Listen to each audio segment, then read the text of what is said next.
వెటిక ములుగు జిల్లా ఏజెన్సీలోని వాజేడు వెంకటాపురం మండలాల్లో మంత్రి పొంగులేటి శ్రీనివాసరెడ్డి పర్యటించారు. పలు అభివృద్ధి కార్యక్రమాలకు మంత్రి శంకుస్థాపన చేశారు. రైతు వేదికలో ఇందిరమ్మ ఇళ్లకు అర్హులైన వారికి పట్టాలు ఇచ్చి ఇందిరమ్మ ఇంటి నమూనాను ప్రజలకు చూపించారు.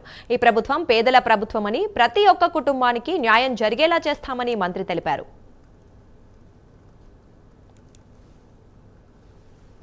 మొదట విడతగా 4.5 లక్షల ఇళ్లు ఏవైతే ఇస్తున్నామో దాంట్లో భాగంగా ప్రతి నియోజకవర్గానికి 3,500 ఇళ్లు ఇచ్చే దాంట్లో కార్యక్రమంలో మన వెంకటాపురం మండలంలో కూడా పాత్రాపురం గ్రామంలో ఇప్పుడు కొంతమందికి అర్హులైన పేదవాళ్లలో బహు పేదవాళ్ళకి ప్రతి ఇంటికి 5 లక్షల రూపాయల చొప్పున 4 విడతల్లో ఫౌండేషన్ కట్టడంతోనే 1,00,000 రూపాయలు, కిటికీ లెవెల్ కట్టడంతోనే 1,25,000 రూపాయలు, స్లాబ్ వేయటంతోనే 1,75,000 రూపాయలు, పూర్తిగా కంప్లీట్ అయిన తర్వాత మిగిలిన 1,00,000 మొత్తం కలిసి 5 లక్షల రూపాయల స్కీము రాష్ట్ర వ్యాప్తంగా ప్రతి నియోజకవర్గానికి 3,500 మొదట విడత ఇవ్వటం జరుగుతుంది.